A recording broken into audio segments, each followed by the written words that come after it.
कर्म फल विधान एवं व्यक्तित्व विकास के भाग 2 में मानवीय व्यक्तित्व का समन्वित विकास। ओम विश्वानि देव सवितुर्ऋतानि परासो यद भद्रम तन्न आसो।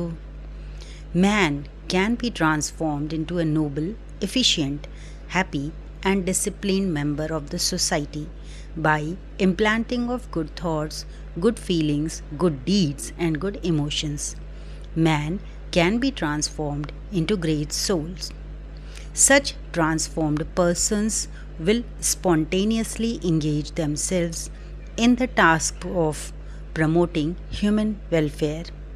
They will be the promoters of the ideals of the brotherhood of man and fatherhood of the God. मनुष्य प्रकृति का सर्वश्रेष्ठ प्राणी है। वह अपने विकास के लिए निरंतर प्रयत्नशील है, परंतु उसकी गति दौड़ प्रायः दिशाहीन है। फलस्वरूप विकास की जगह वह अपने विनाश की ओर तेजी से बढ़ रहा है। आज ऐसे व्यक्तित्वों की आवश्यकता है जो इस विनाश को रोककर मानव को उज्ज्वल भविष्य प्रदान कर सके।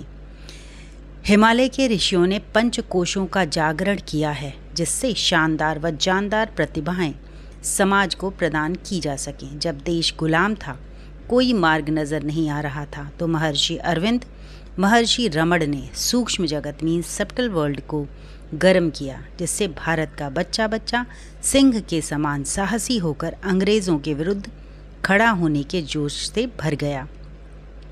अंग्रेज़ों को यह पता चल गया कि अब इस देश पर शासन करना संभव नहीं है। सूक्ष्म को गर्म करने का कार्य सन 1914 से प्रारंभ हुआ था व सन 1926 से उसके परिणाम आने प्रारंभ हो गए थे। इसी प्रकार आज के युग की विभीषिकाओं से जूझने के लिए युग ऋषि श्री रामाचार्य जी ने हिमालय के ऋषियों के साथ मिलकर पंचकोश जागरण का ऐतिहासिक प्रयोग किया है, जिसके परिणाम भी शीघ्र सामने आने जा रहे हैं। ऐसे सुंदर व्यक्तित्वों का धरती पर उदय होने जा रहा है, जिनको युग नायक अथवा विश्वामित्र की श्रेणी में रखा जाएगा, व जो प्रकाश स्तंभ की भांति अज्ञान, अधर्म और अनीति का साम्राज्य समाप्त करने में महत्वपूर्ण भूमिका निभाएंगे। ये पंचकोश क्या है? इनका जागरण कैसे संभव है? इसका प्रयोग अभी ऋषियों द्वारा 24,000 व्यक्तित्वों पर किया जा रहा है। शीघ्र ही पूरा समाज इस प्रयोग से लाभ उठाएगा। इसके लिए आस्थावान, श्रद्धावान व साधक स्तर की मानसिकता की आवश्यकता होती है। पिछले अध्याय में कर्मवाद को प्रस्तुत किया गया। पाठकों के मन में उठा होगा, यदि कर्मवाद ही जीवन का सत्य है, यदि अच्छे कर्म का अच्छा और बुरे कर्म का बुरा फल मिलता ही है, तो फिर भगवान को मानने से लाभ क्या है और न मानने से हानि क्या है? यदि भगवान नाम की किसी शक्ति का कर्मवाद में दखल नहीं, तो उसकी भूमिका क्या निरर्थक है? प्रश्न के उत्तर हेतु 2 दलीलें प्रस्तुत की जा रही हैं। पहली दलील, यदि कर्म फल में व्यक्ति के ऊपर 10 किलो का वजन गिरना है, तो उस पर 10 किलो का पत्थर भी गिर सकता है, अथवा 10 किलो का रुई का गट्ठर भी गिर सकता है। यहाँ उच्च देव शक्तियों की भूमिका प्रारंभ होती है। वजन तो 10 किलो गिरेगा, परंतु देव कृपा है तो पत्थर की जगह रुई का ढेर गिरेगा।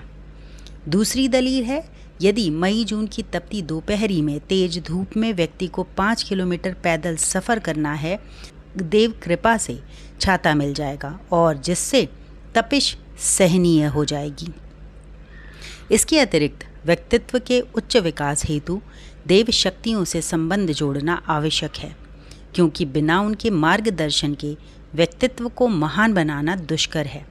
इसके लिए व्यक्ति के 5 कोश जागृत अवस्था में होने चाहिए। इसका विवरण नीचे दिया जा रहा है। पहला है अन्नमय कोश। इसका सीधा संबंध व्यक्ति के स्वास्थ्य से है। अन्नमय कोश के जागरण का अर्थ है शरीर का स्वस्थ होना। व्यक्ति अखंड स्वास्थ्य का धनी है। चाहे जैसा मौसम बदले या महामारी फैले, वह जल्दी से रोगी नहीं होगा। स्वास्थ्य प्राप्ति के गलत दृष्टिकोण व गलत धारणाओं के चलते शरीर में मल और विकार दबकर तह पर तह जमते हुए संचित होते चले जाते हैं। यही समय समय पर हमको रोगी बनाते हैं। तथा उत्तम स्वास्थ्य की उपलब्धि नहीं होने देते। शारीरिक श्रम की कमी व आवश्यकता से अधिक पौष्टिक पदार्थ ग्रहण करने के कारण विभिन्न स्तरों पर अम्ल यानी एसिड एकत्र हो जाता है, जिससे थकावट और कमजोरी बनी रहती है। इससे हमारे शरीर की जीवनी शक्ति का द्वार बंद हो जाता है। शरीर के स्तर पर संतुलित आहार मीन्स प्रॉपर फीडिंग लेने व संचित मलों और विकारों को बाहर निकालने की प्रक्रिया ज्ञात होने पर हम आरोग्य के धनी हो सकते हैं। जापान का ओकिनावा द्वीप के लोग अपनी दीर्घायु के लिए विश्वविख्यात हैं।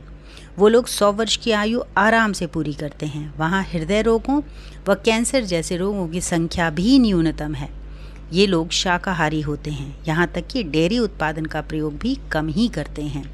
फिर भी जीवेम शरदः शतम के संदेश को सार्थक करते हैं। हमारा प्रधानमंत्री जी से निवेदन है कि जापान से बुलेट ट्रेन के साथ साथ उनके स्वस्थ रहने की तकनीक का भी अध्ययन करें। यदि व्यक्ति का स्वास्थ्य अच्छा है तभी भौतिक प्रगति का लाभ है। यदि स्वास्थ्य नहीं है तो शायद स्वर्ग में भी सुख नहीं है। यदि कोई कहे कि वह स्वर्ग में हमें बैठा देगा परंतु स्वास्थ्य छीन लेगा तो स्वर्ग का कोई लाभ नहीं है। शरीर में जब भी विकार और विजातीय द्रव सहनशीलता मीन्स थ्रेशहोल्ड से अधिक एकत्र हो जाते हैं, तब शरीर में व्याप्त जीवनी शक्ति उन विकारों और विजातीय द्रव्यों को शरीर से बाहर फेंकने के लिए सचेष्ट व सक्रिय हो जाता है और विभिन्न उपायों एवं साधनों से इन विकारों को बाहर निकालने का प्रयास करती है।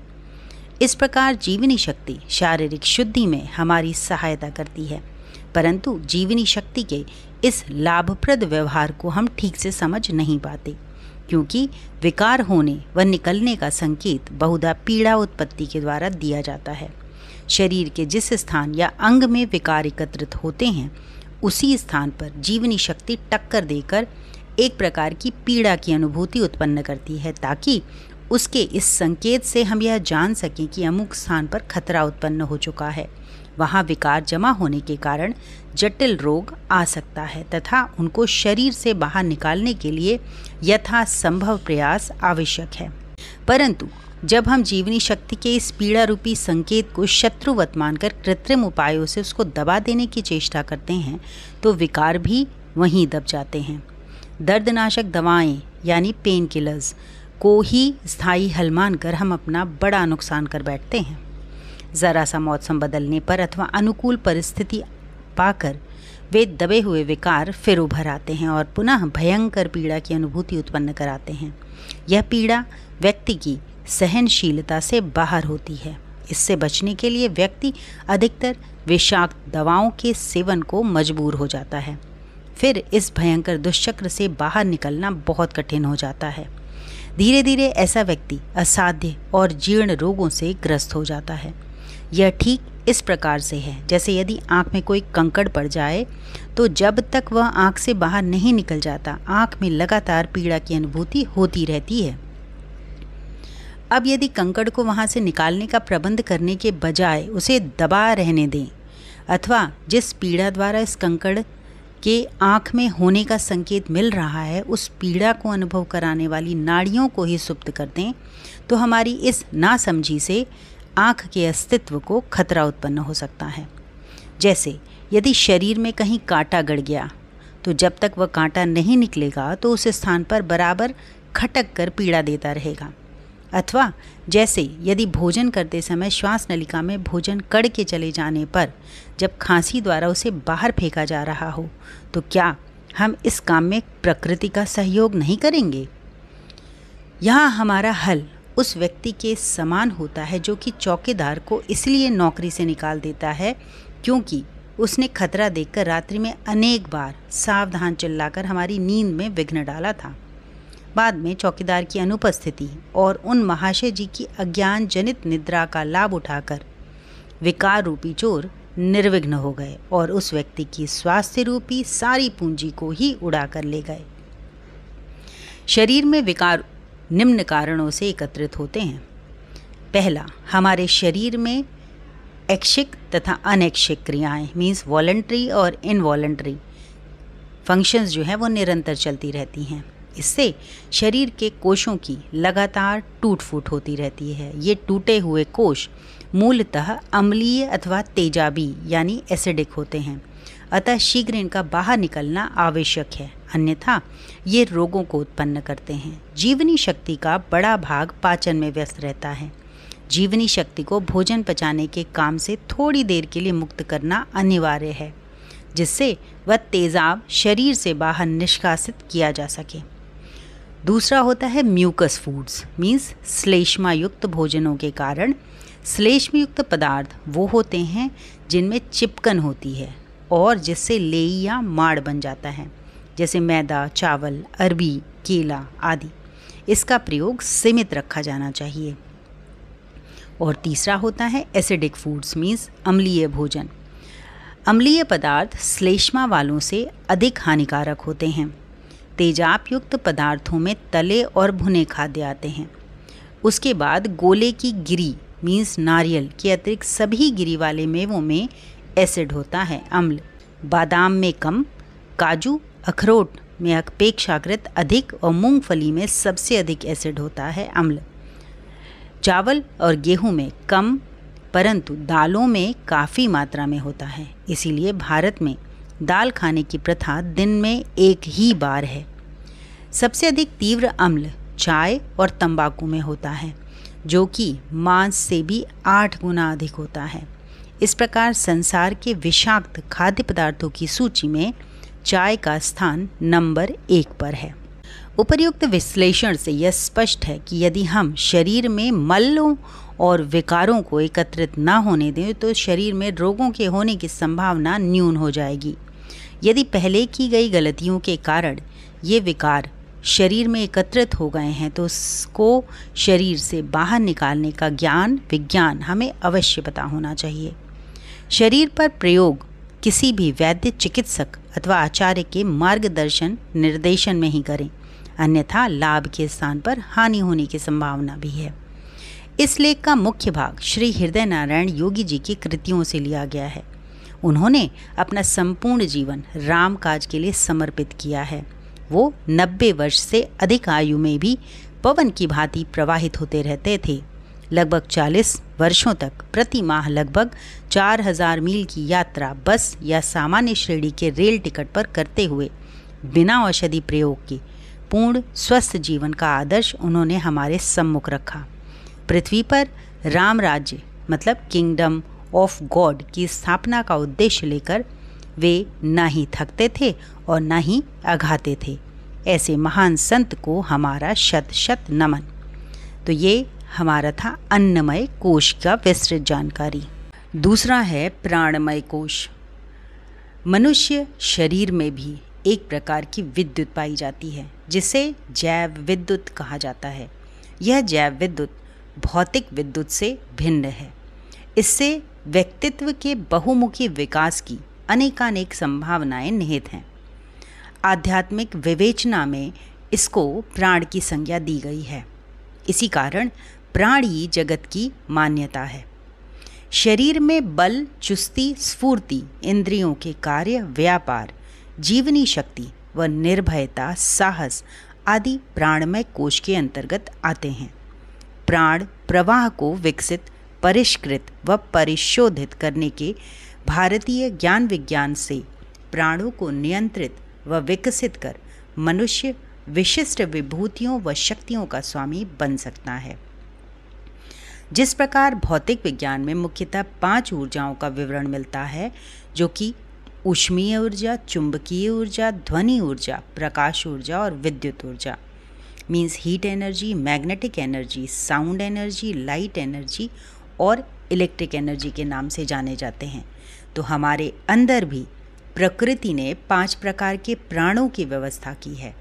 इनके साथ 5 उप प्राण उसी प्रकार जुड़े हुए हैं जैसे मंत्री के साथ सचिव मीन्स सेक्रेटरी रहते हैं। इनकी जोड़ी निम्न प्रकार है। 5 वायु हैं, प्राण, अपान, समान, उदान और व्यान। तो प्राण के साथ जोड़ा है नाग, अपान के साथ कूर्म, समान के साथ क्रिकल, उदान के साथ देवदत्त और व्यान के साथ धनंजय।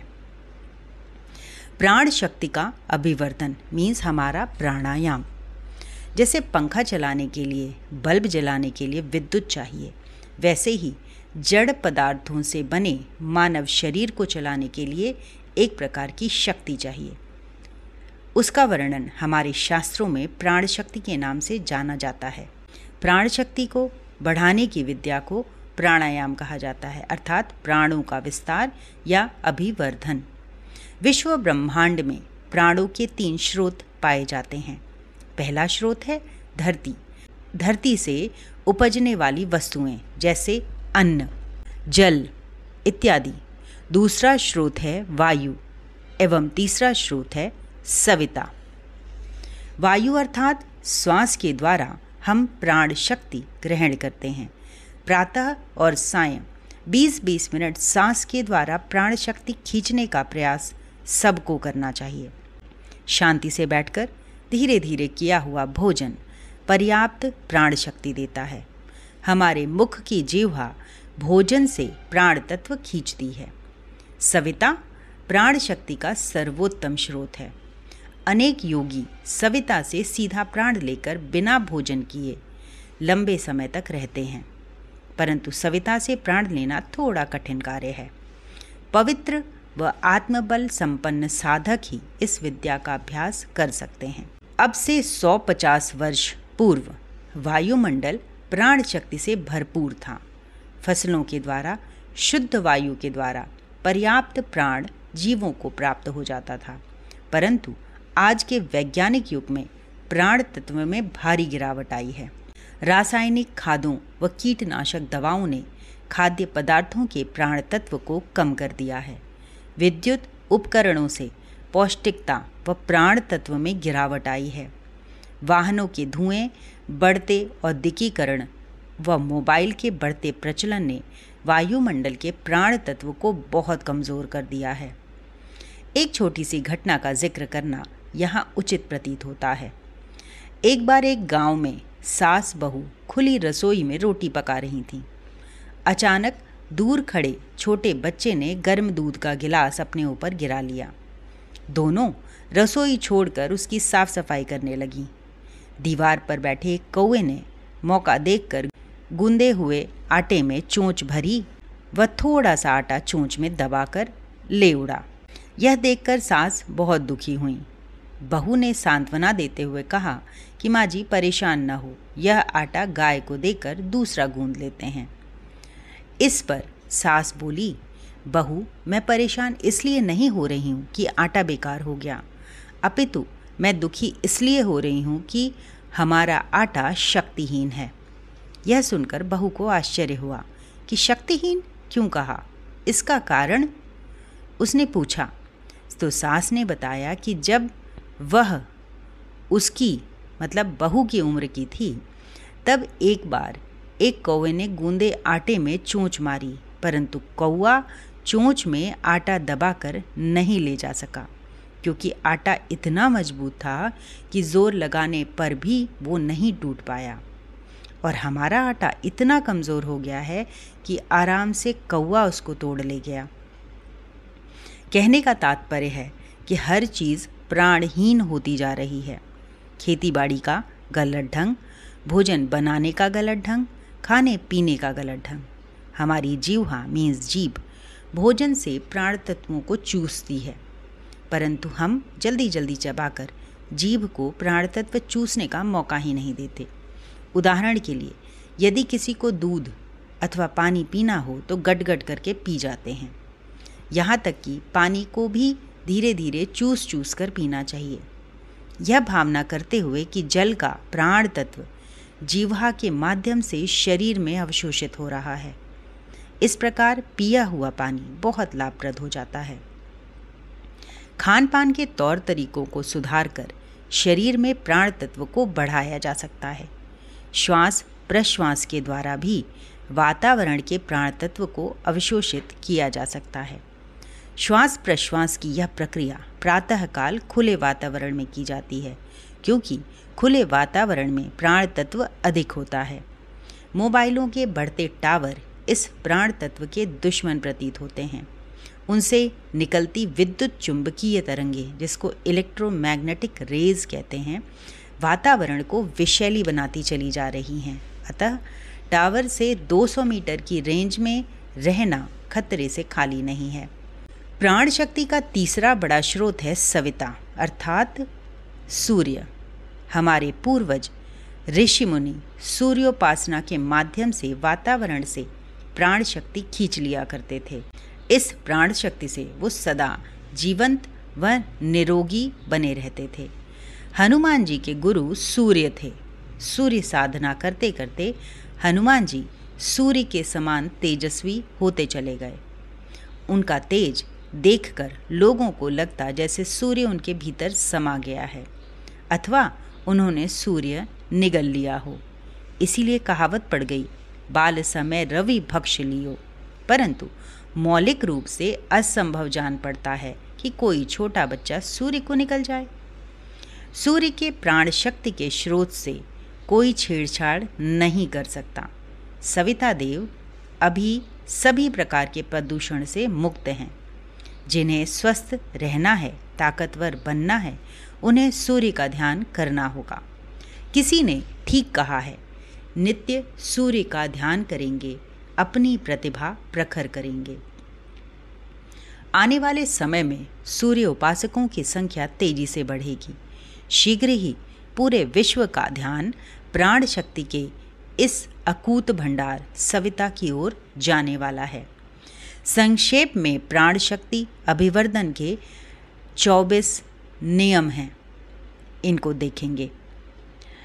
पहला है प्रातःकाल सूर्योदय से पूर्व जागरण, स्नान, भ्रमण, सूर्य प्रणाम, सूर्य ध्यान, सूर्य नमस्कार, आज्ञा चक्र पर उगते हुए सूर्य का ध्यान करना 10 मिनट से लेकर आधे घंटे तक किया जा सकता है। दूसरा है हल्का व्यायाम और गहरा श्वास प्रश्वास मीन्स अनुलोम और विलोम।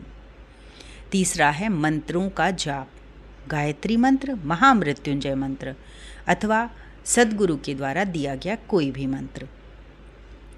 चौथा है दीपक जलाने से प्राण शक्ति बढ़ती है।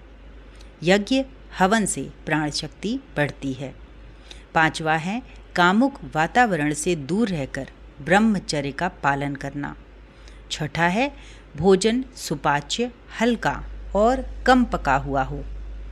सातवां निस्वार्थ सेवा, निष्काम कर्म योग प्राण शक्ति को बढ़ाता है।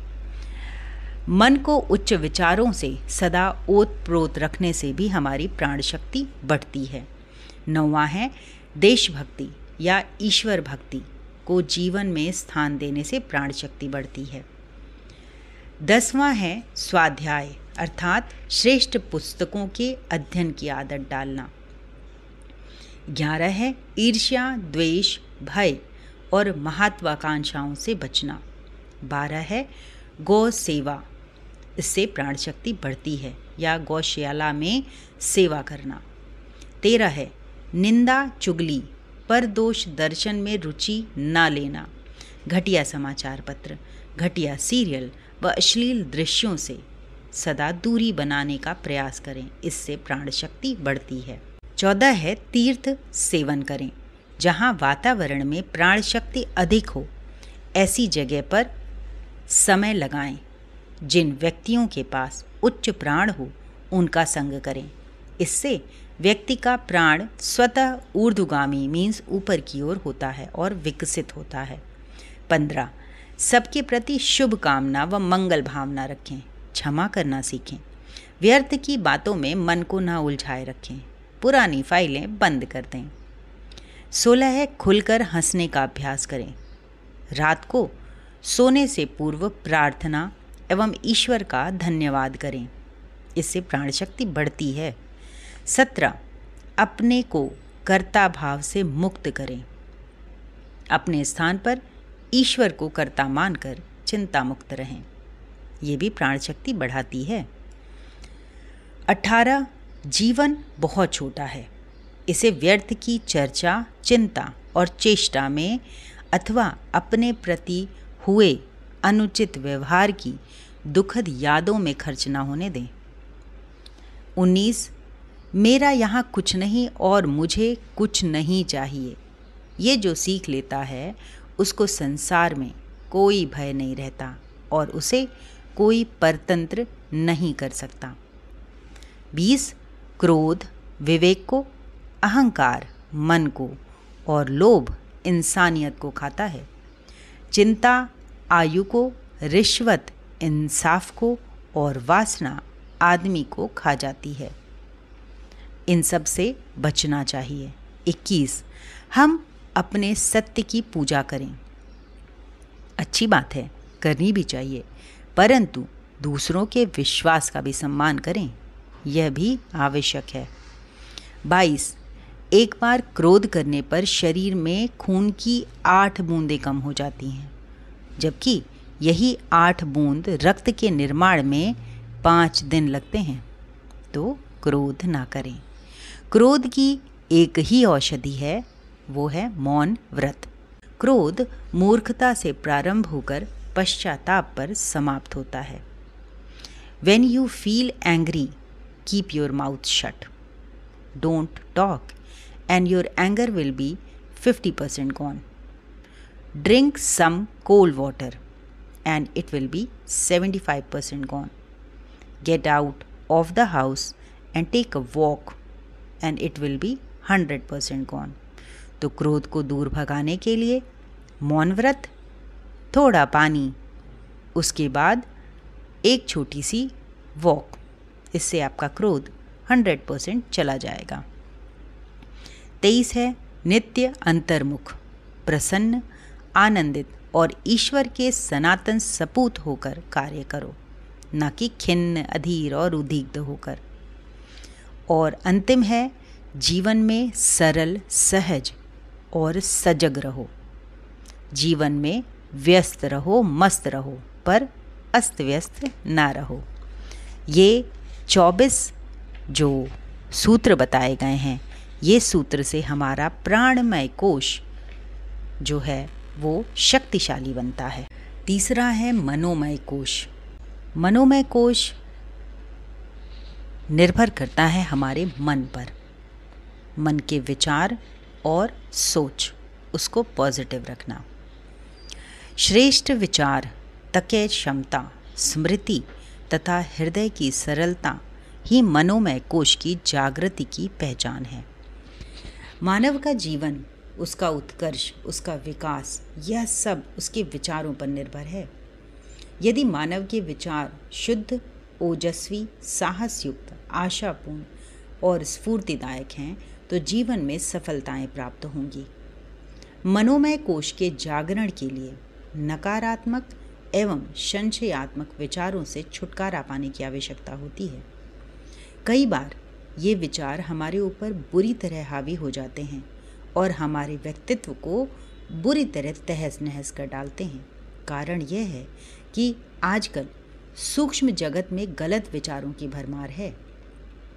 हमारे भीतर उठते हुए विचार अपने गुणावगुणों के अनुरूप अपने सजातीय परमाणुओं को बाहर के वातावरण से आकर्षित करते हैं। उसी के अनुसार हमारे सामने परिस्थितियां उत्पन्न कर देते हैं। व्यक्ति में तरह तरह के वैचारिक संघर्ष प्रारंभ हो जाते हैं। अनेक व्यक्ति इससे अवसाद रोग, डिप्रेशन से ग्रस्त हो जाते हैं। ऐसी स्थिति में व्यक्ति जीवन से निराश होने लगता है। वह इस भ्रम में फंस जाता है कि अब उसके जीवन में कभी खुशियां नहीं लौटेंगी। लेखक के जीवन में भी इस प्रकार की भयावह परिस्थितियां सन 1988 से 1992 तक 5 वर्ष तक रहीं। इस अवस्था में नकारात्मक विचारधारा पुष्ट होकर दृढ़तापूर्वक चेतना से चिपक जाती है और भविष्य अंधकार में प्रतीत होता है। इस मकड़ जाल में न उलझने व इससे मुक्ति पाने के लिए अनेक उपाय संभव हैं। मनोमय कोश के स्तर पर उपाय दिए जा रहे हैं। कई बार मनोमय कोश इतना दुर्बल हो जाता है कि विज्ञानमय कोश पर जाकर उपाय करने पड़ते हैं। मनोमय कोश के जागरण के लिए व्यक्ति को अपनी विचार प्रणाली में भी पर्याप्त संशोधन की आवश्यकता होती है। विचार परिवर्तन किए बिना यह जागरण संभव नहीं है। जीवन में इसके लिए बड़ी सावधानी व उचित मार्गदर्शन की आवश्यकता होती है। कारण यह है कि भोग भोगने से व्यक्ति उसमें लिप्त हो जाता है, वह भोगों के संस्कार दृढ़ हो जाते हैं, इंद्रियां शिथिल पड़ती जाती हैं तथा व्यक्ति में क्रोध एवं चिड़चिड़ापन उत्पन्न हो जाता है। भोगों का दमन करने अर्थात उन्हें बलपूर्वक बंद कर देने से भी वो भीतर दब जाते हैं और कालांतर में अनुकूल परिस्थितियां पाते ही बड़े वेग से निकल पड़ते हैं और नियंत्रण के प्रयास धरे ही रह जाते हैं। व्यक्ति को अपने नकारात्मक विचारों को काटने के लिए उसी प्रकार प्रयत्न करना चाहिए जिस प्रकार की शरीर स्तर पर पेट में तेजाब अधिक आ जाने से उत्पन्न जलन को काटने के लिए तेजाब के विपरीत स्वभाव की क्षारीय वस्तुएं जैसे फलों का रस, नींबू, शहद का पानी या किशमिश और मुनक्कों का रस डाला जाता है। परिणाम यह होता है कि क्षार जो है वो अम्ल को काटकर स्वयं भी शांत हो जाता है और अम्ल को भी शांत कर देता है। साथ ही साधक को भी तुरंत शांति और स्फूर्ति की प्राप्ति हो जाती है। इसी प्रकार उपर्युक्त जलाने वाले प्रबल विचारों को काटने के लिए साधक को इन विचारों का विश्लेषण करके उनको अलग अलग कर देना चाहिए। तदुपरांत एक एक विचार के गुण और प्रकृति के अनुरूप उसके विपरीत गुण एवं प्रकृति के विचार अपनी चेतना में डाल देने चाहिए। जैसे ही किसी नकारात्मक विचार का आक्रमण हो, तुरंत उस समय उसके प्रतिकूल स्वभाव का सकारात्मक विचार खड़ा कर दिया जाए। अब ये दो भिन्न प्रकार के एक दूसरे के प्रतिपक्षी विचार चेतना की सतह पर आपस में टकराकर समाप्त होने लगेंगे। यदि आप इस समय इस संघर्ष को तटस्थ भाव से देखते रहे तो अल्पकाल में आपका विरोधी प्रबल विचार सदैव के लिए समाप्त हो जाएगा और आपकी चेतना एवं बुद्धि निर्मल हो जाएगी। उक्त प्रकार से क्रमशः आप अपने समस्त नकारात्मक विचारों को एक एक करके नष्ट करने में सफलता प्राप्त कर सकते हैं। जैसे यदि आपके चित्त में जीवन की निरंतर असफलताओं और परेशानियों के कारण निराशा का विचार गहरा प्रवेश कर गया, तब आप उस विचार के सम्मुख रामायण में भगवान राम के सुग्रीव को दिए गए इस आश्वासन को बार बार दोहराइए। सखा सोच त्यागहु बल मोहे, सब विधि घटब काज मैं तोरे। हे मित्र, मेरे बल पर सोच चिंता त्याग दे, मैं सब प्रकार से तेरे कार्य पूर्ण करूँगा। जब भी आपको निराशा घेरे और विरोधी विचार आकर आपको परेशान करे तो भगवान के उपयुक्त आश्वासन को अपनी चेतना में तुरंत स्थापित कर दीजिए और कुछ समय के बाद आप देखेंगे कि आप निराशा के विचारों से मुक्ति प्राप्त कर चुके हैं और अब भविष्य की सफलता पर आप पूर्ण आश्वस्त तथा चिंता मुक्त हैं। इसके लिए कहा गया है, stop immediately to catch negative, think negative, create negative और गिव नेगेटिव। मनोमय कोश के जागरण के लिए घृणा, भय, हिंसा, परदोष दर्शन व कामुकता जैसे विकारों से स्वयं को बचाना आवश्यक है। जिससे आप घृणा करते हैं वो ही आपका पीछा करता है, क्योंकि हमारी चेतना के अंदर बैठा घृणा का बीज स्वयं अपने स्वजातीय परमाणुओं को अपनी ओर आकर्षित करता है और जिससे हम घृणा करते हैं उसका हमसे निरंतर साथ कराता है। इसी प्रकार जितनी मात्रा में हम भयभीत रहते हैं उतनी ही हमारी पराजय होती है। अतः भविष्य के प्रति आशंका जनित भय का विचार आते ही भगवान के निम्न आश्वासन को याद कीजिए। सुनु मुनि तो ही कहूँ सहरोसा, भजहि जे मोहि तजी सकल भरोसा। करऊँ सदा तिनके रखवारी, जिमि बालक राखई महतारी। यह विचार कीजिए कि जब सर्वशक्तिमान और सर्वसमर्थ मेरे साथ खड़ा है तो मुझे किस बात का भय हो सकता है? यदि कोई असफलता भी मिल रही है तो इसमें मेरा ही कल्याण निहित है, मेरा तो सदा हित ही होगा। ऐसी दृढ़ विश्वास एवं विचार करने पर समस्त भय के विचार लुप्त हो जाते हैं। यदि हमारे प्रति किसी ने अन्याय किया है, हमारा अहित किया है या हमसे शत्रुता बरती है, तो हमारी चित्तवृत्ति बार बार उधर ही दौड़ती है। निरंतर उस व्यक्ति से बदला लेने की इच्छा होती है और उसका बुरा चाहती है। ऐसी स्थिति में यह विचार करना चाहिए कि वह व्यक्ति तो अपने गलत आचरण और विचारों का अपनी चेतना में बीजारोपण करके अपने शरीर एवं बुद्धि का सर्वनाश कर ही रहा है। यदि उसी प्रक्रिया को मैंने भी दोहरा दिया तो मैं भी अपनी चेतना में वही बीजारोपण करके अपने भविष्य को खराब कर लूँगा। ऐसा मुझे नहीं करना है। भगवान राम ने भी अपनी अर्धांगिनी देवी सीता जी का अपहरण करने वाले रावण का भी अहित नहीं चाहा था, उसका भी सम्मान किया था और अपने अनुज लक्ष्मण को रावण के पास ज्ञान लेने के लिए भेजा था, ताकि लक्ष्मण के हृदय में रावण के प्रति उपजी दुर्भावना समाप्त हो जाए। यदि हम किसी की निंदा या दोष दर्शन में संलग्न होते हैं तो हमारे अपने जिस केंद्र से यह निंदा या दोष दर्शन की प्रक्रिया आरंभ हुई, उसमें उसी दोष का बीजारोपण हो जाता है। जिस प्रकार पड़ोसी के घर में गोबर फेंकने के लिए हमने अपने घर में गोबर एकत्र करना प्रारंभ कर दिया हो, तो पड़ोसी का घर तो बाद में गंदा होगा, परंतु हमारा घर और हाथ पैर तो तुरंत ही गंदे हो जाएंगे। इसीलिए हमें निंदा और परदोष दर्शन की प्रवृत्ति से तुरंत मुक्त होना चाहिए।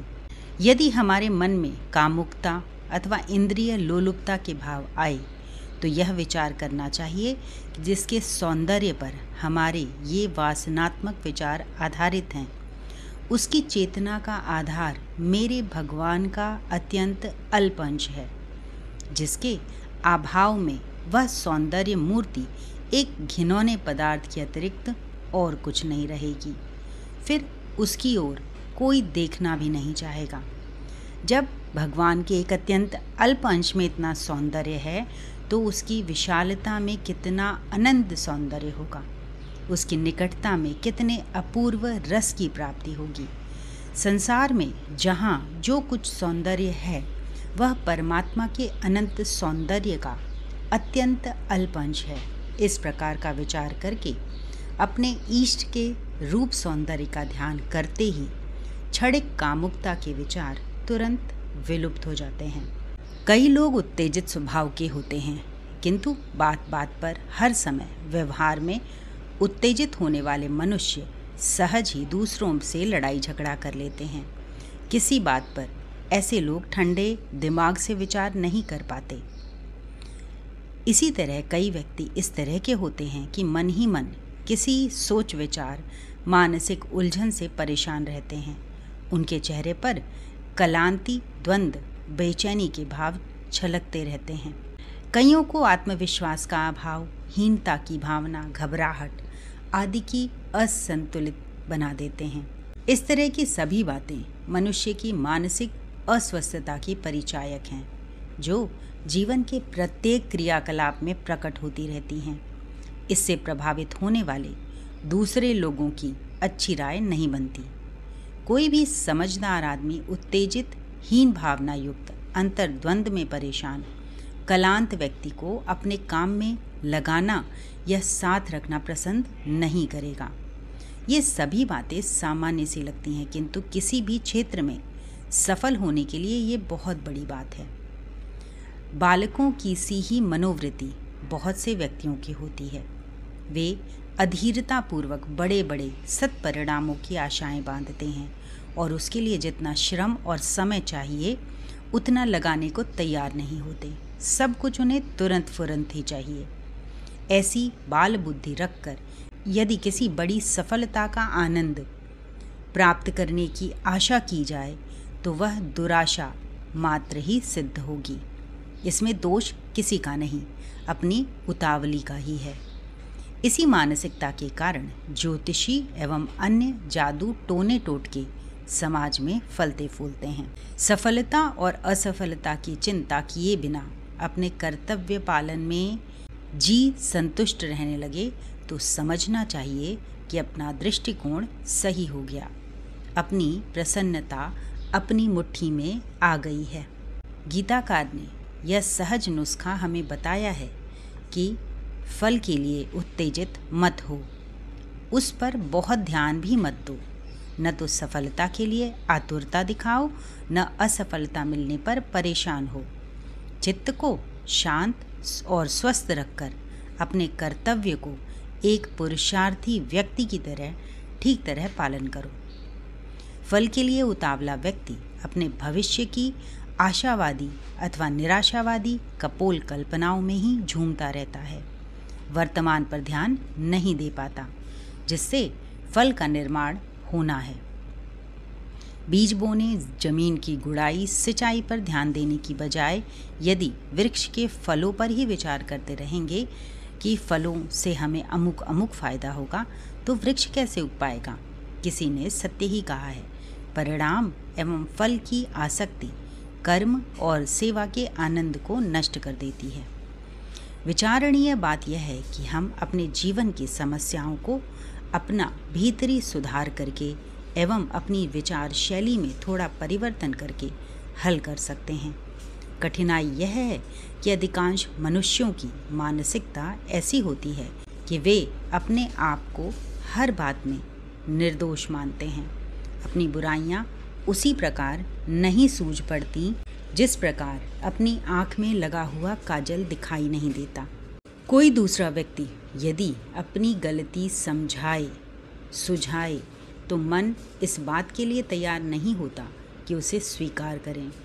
यदि यह दोष हटा दिया जाए और दूसरों की भांति अपनी बुराई भी दिखने लग जाए, दूसरों को सुधारने की चिंता करने के बजाय अपने को सुधारने का प्रयास करने लगें, तो जीवन में असाधारण सफलताओं का द्वार खुल जाए। कहने का तात्पर्य यह है कि साधक द्वारा अपने समस्त प्रबल नकारात्मक विचारों के स्थान पर सकारात्मक विचार स्थापित करते रहने से वो कालांतर में क्षीण होते चले जाएंगे और साधक की चित्त वृत्ति क्रमशः शुद्ध होती चली जाएगी, जो उसकी उन्नति के लिए आवश्यक है। चौथा है विज्ञानमय कोश। जिस प्रकार कॉलेज में डायरेक्टर, प्रिंसिपल और विश्वविद्यालयों में कुलपति या वाइस चांसलर के हाथों में संपूर्ण संचालन रहता है, इसी प्रकार विज्ञानमय कोश के द्वारा अन्य सभी कोशों का नियंत्रण व निर्देशन हो सकता है।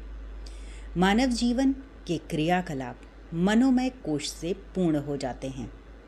विज्ञानमय कोश मनुष्य में अल्प विकसित होता है। विज्ञानमय कोश के जागरण से मनुष्य में निर्मल बुद्धि अर्थात प्रज्ञा का अवतरण होता है।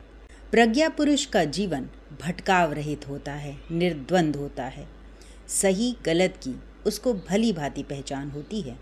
वह सही मार्ग पर चलने के लिए पर्याप्त आत्मबल भी होता है। जैसे कीचड़ में कमल खिला होता है, वैसे ही मानवों में वह ब्रह्म कमल के रूप में खिलने लगता है। विज्ञानमय कोश के विकास से मानव मीन्स ह्यूमन जो है वो अति मानव सुपर ह्यूमन में परिवर्तित हो जाता है। महर्षि अरविंद ने अपनी साधना के द्वारा सृष्टि के विज्ञानमय कोश का अनावरण किया व incarnation of supra mental as की घोषणा की। इसके लिए उन्होंने स्वयं को सन 1926 में एक कमरे तक सीमित कर लिया। अंतिम समय 1950 तक वही साधनारत रहे। अब से 100 वर्ष पूर्व विज्ञानमय कोश की साधना के लिए बड़े कठिन तप, त्याग व नियम संयम की आवश्यकता होती थी, परंतु आज यदि कोई सामान्य गृहस्थ भी चाहे, वह भी अपने लौकिक दायित्वों की पूर्ति के साथ विज्ञानमय कोश की साधना में प्रवेश कर सकता है।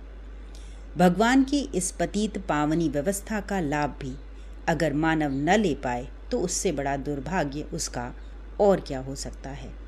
यह तो ऐसा ही हुआ कि माँ गंगा प्यासे के पास आई, परंतु मूर्खतावश उसने उसको गंदा जल समझकर कपड़े धो डाले। भौतिक चकाचौंध में उलझा मानव भी यही त्रुटि कर रहा है। अपनी वासना, तृष्णा व अहंता में उलझे मानव को इस दिव्य अमृत के पान की फुर्सत नहीं है। संसार में एक विचित्र प्रकार की आपाधापी और खींचतान चल रही है। यह माना जा सकता है कि मानव ने इतनी अधिक भौतिक प्रगति की है जितनी पुरातन काल में आज तक संभव न हुई हो, परंतु यह भी निश्चित है कि आज मानवता का जितना पतन हुआ है, वह व्यक्ति जितना दुखी पीड़ित है उतना पहले कभी नहीं था। आज पूरा विश्व अपने विनाश की इतनी सामग्री एकत्रित कर चुका है कि संपूर्ण प्राणी जगत उसके बोझ तले दबा जा रहा है। जहाँ आज की वैज्ञानिक उपलब्धियों ने विलक्षण सुख की सामग्री और साधन उपलब्ध कराए हैं, वहाँ मानव शारीरिक, मानसिक और आत्मिक स्तर पर क्षीण और दुर्बल भी होता जा रहा है। प्रकृति का प्रत्येक तत्व दिन ब दिन अधिकाधिक दूषित होता जा रहा है। लाहिड़ी महाशय का क्रिया योग, महर्षि अरविंद का अतिमानस और श्री रामाचार्य का ब्रह्म वर्चस विज्ञानमय कोश के जागरण से ही संभव हैं। अर्थात इन साधनों का ज्ञान विज्ञान इसी स्तर पर आता है। विज्ञानमय कोश का साधक मनोमय कोश की ग्रंथियों व उलझनों से धीरे धीरे पार पाने लगता है और प्रचुर शक्ति व आत्मबल का उपार्जन करने में सफल होने लगता है। इवेंट्स मीन्स प्रक्रियाओं को एनर्जी देना उसके लिए सुलभ होता है। श्री अरविंद और श्री रमण महायोगियों ने देश के स्वतंत्रता आंदोलन को अपनी ऊर्जा प्रदान की, जिससे उसमें तेजी आई। इस प्रकार सृष्टि के संचालन व नियंत्रण का दायित्व ऐसे व्यक्ति पर आने लगता है। भगवान की पावन प्रेरणाएं उनको व्यक्तिगत व पारिवारिक दायित्वों के साथ युग नायक की भूमिका प्रस्तुत करने के लिए तैयार करती हैं। भगवान के युग परिवर्तन अथवा धर्म संस्थापन के यज्ञ में वह अपने जीवन की आहुति प्रस्तुत करता है। विज्ञानमय कोश के जागरण से व्यक्ति समाज में योगी, तपस्वी, ब्राह्मण, देवता आदि के रूप में पूजनीय होने लगता है। इसी अवस्था को इनलाइटेंड अर्थात प्रकाशमान जागृत व्यक्तित्व की संज्ञा दी जा सकती है। विज्ञानमय कोश वह आयाम अथवा स्तर है जहाँ पर 6 चक्रों की साधना का विज्ञान प्रारंभ हो जाता है। जो उपलब्धियाँ भौतिक विज्ञान के द्वारा उपलब्ध हो सकती हैं, अर्थात जो शक्ति, जो सामर्थ्य मानव ने साइंस एंड टेक्नोलॉजी द्वारा अर्जित की है, वो सभी विज्ञानमय कोश की साधना से भी संभव है। इनको शास्त्रों में रिद्धि सिद्धि की संज्ञा दी गई है। उदाहरण के लिए विज्ञान के द्वारा विश्व के किसी कोने में बात कर सकते हैं, तो विज्ञानमय कोश का साधक विश्व में कहीं भी संदेश परावाणी के द्वारा संप्रेषित कर सकता है। हवाई जहाज द्वारा कहीं भी जाया जा सकता है, तो सूक्ष्म शरीर के द्वारा कहीं भी भ्रमण संभव है। जैसे विज्ञान के क्षेत्र में यदि कोई उच्च स्तरीय प्रयोग करना चाहता है, तो किसी वैज्ञानिक के मार्गदर्शन में व्यक्ति अनेक वर्षों तक सीखता है, पर यदि स्वयं व्यक्ति कंप्यूटर बनाना चाहे तो यह असंभव सा है। इसी प्रकार विज्ञानमय कोश की सफलता स्वयं के बूते संभव नहीं होती है। गुरु कृपा, ईश्वर कृपा अर्थात मार्गदर्शन, संरक्षण व नियंत्रण की आवश्यकता होती है। 6 चक्रों में मूलाधार चक्र पृथ्वी तत्व से संबंधित है। स्वाधिष्ठान चक्र जल तत्व का अधिष्ठाता है। नाभि चक्र अग्नि तत्व, अनाहत चक्र वायु तत्व और विशुद्धि चक्र आकाश तत्व के प्रतिनिधि हैं। इस प्रकार 5 तत्वों का संतुलन बनाने के लिए 5 चक्रों की ऊर्जा को सही करना होता है। यदि चक्रों की ऊर्जा संतुलित है, ऊर्ध्वगामी है, तो जटिल रोगों के आने की संभावना बहुत ही कम होती है। यदि दुर्भाग्यवश व्यक्ति कहीं फंस जाए तो चक्रों के द्वारा रोग मुक्ति बहुत सरलता से हो जाती है। SIGFA हीलिंग के प्रणेता बी चंद्रशेखर एक समय 3 भयानक रोगों से आक्रांत हो गए थे, मधुमेह, कैंसर और हेपेटाइटिस। इस विषम समय में वो जीवन की आशा छोड़ चुके थे। चिकित्सकों ने जवाब दे दिया था। तभी अचानक उनको विज्ञानात्मक कोश की इस विलक्षण पद्धति का ज्ञान हुआ। आज वो विश्व के जाने माने हीलर हैं। ऊपर के चक्रों की फ्रीक्वेंसी बहुत अधिक होती है, अतः इनको जागृत करने के लिए हाई फ्रीक्वेंसी मंत्र जैसे गायत्री मंत्र ही कामयाब है। अतः 20 मिनट गायत्री मंत्र का जप सूर्य ध्यान करते हुए आज्ञा चक्र पर करें व 20 मिनट गायत्री जप सहस्रार पर करें। इस प्रकार 40 मिनट जप ऊपर के चक्रों पर करें। अब उसके पश्चात 20 मिनट जप स्वाधिष्ठान पर, वो भी महामृत्युंजय के साथ करें। प्रारंभ में जब जप चक्रों पर करते हैं तो यह कठिनाई होती है कि कैसे संभव होगा, परंतु समय के साथ चक्र जप की ऊर्जा से झंकृत होना प्रारंभ हो जाते हैं। इस समय यह स्पष्ट हो जाता है कि कौन से चक्र पर जप किया जा रहा है। चक्रों के जागरण के साथ ही ध्यान की परिपक्वता, सार्थकता व आनंदभूति का आभास साधक को होने लगता है।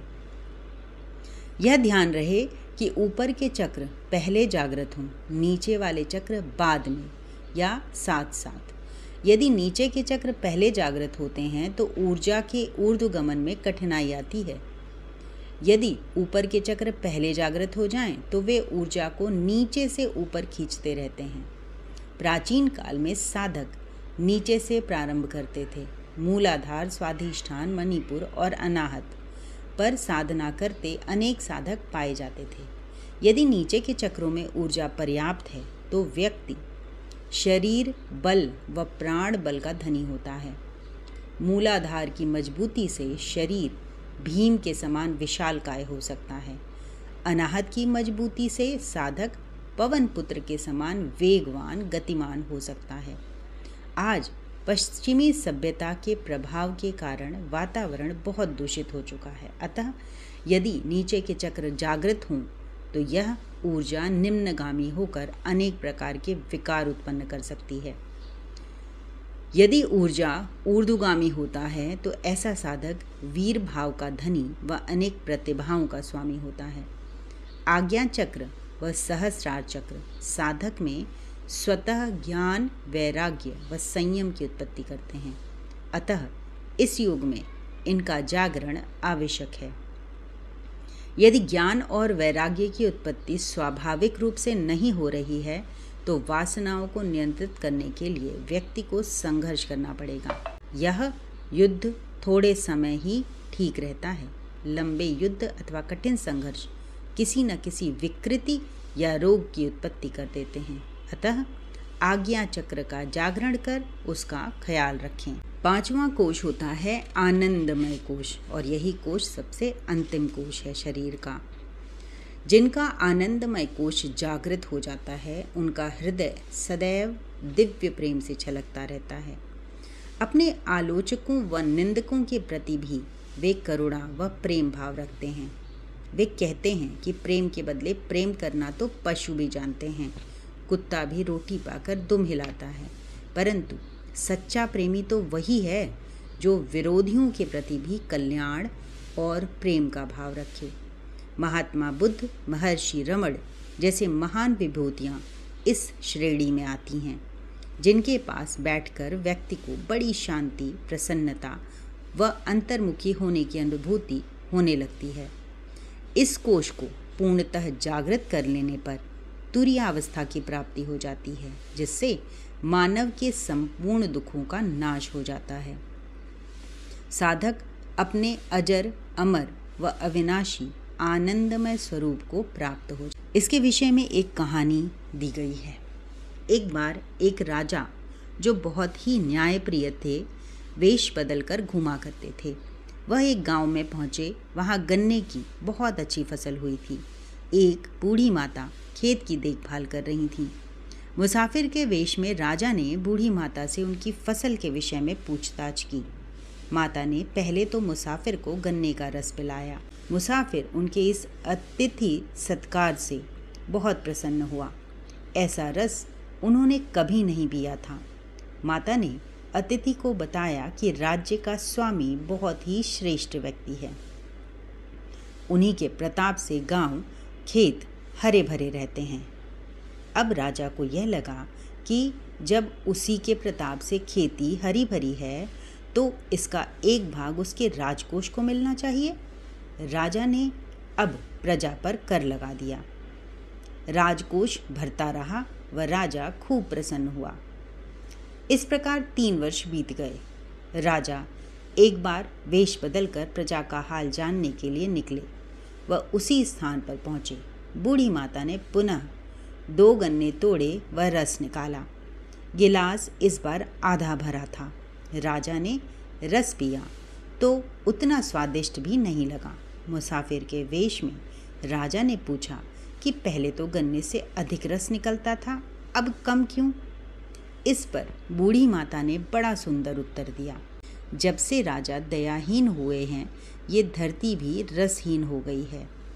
राजा यह उत्तर सुनकर भौचक्के के रह गए और उन्हें अपनी गलती पर भारी पश्चाताप हुआ और उन्होंने तुरंत कर वापस ले लिए। एक और शिक्षा दी गई है कि दिया हुआ दुख वापस मिलता है। यही है कर्मों की गति। रोगों का एक कारण यह भी है, मन में सदा ही दुनियादारी का चिंतन चलाते रहना, दूसरों के अवगुण देखते रहना। इसीलिए हम पहले स्वयं को अच्छी तरह निहारें और मन, वचन, कर्म से किसी भी व्यक्ति की अवहेलना, बुराई ना करें। किसी का भी अपमान करने से उन्हें दुख होता है और वही दिया हुआ दुख हमें दर्द एवं तकलीफ़ों के रूप में, बीमारियों के रूप में वापस मिलता है। इसीलिए सदैव स्वचिंतन करें एवं परचिंतन से स्वयं को बचा कर रखें, क्योंकि स्वयं भगवान ने कहा है, स्वचिंतन स्वर्ग की सीढ़ी है, परचिंतन पतन की जड़ है। यहाँ पे आइंस्टाइन और एडिसन की बचपन की एक कहानी दी गई है। महान एवं प्रतिभाशाली व्यक्तियों के निर्माण में उनकी माँ की भूमिका रही है। प्रसिद्ध वैज्ञानिक आइंस्टाइन को बचपन में लर्निंग डिसेबिलिटी थी। 3 वर्ष की आयु तक तो वो बोलने में, 8 वर्ष की आयु तक कुछ भी पढ़ने में असमर्थ थे। यह उनकी माँ ही थी जिन्होंने उनको पढ़ने और उनकी कमियों को दूर करने के लिए प्रोत्साहित किया। इसी प्रकार बिजली के बल्ब के आविष्कारक एडिसन बचपन में पढ़ाई में बहुत कमज़ोर थे। उनकी स्कूली शिक्षा मात्र 3 माह ही संभव हो पाई थी। अपनी सफलता का श्रेय वो अपनी माँ को देते हैं। वह इस विषय में लिखते हैं, my mother was the making of me, she was so true, so sure of me, and I felt I had someone to live for, someone I must not disappoint। तो यहाँ पे ये हमारे पंच कोशों के बारे में विवरण है, जिससे हमारी पर्सनैलिटी पे बहुत इफ़ेक्ट पड़ता है। तो इन कोशों का ध्यान रखना बहुत आवश्यक है।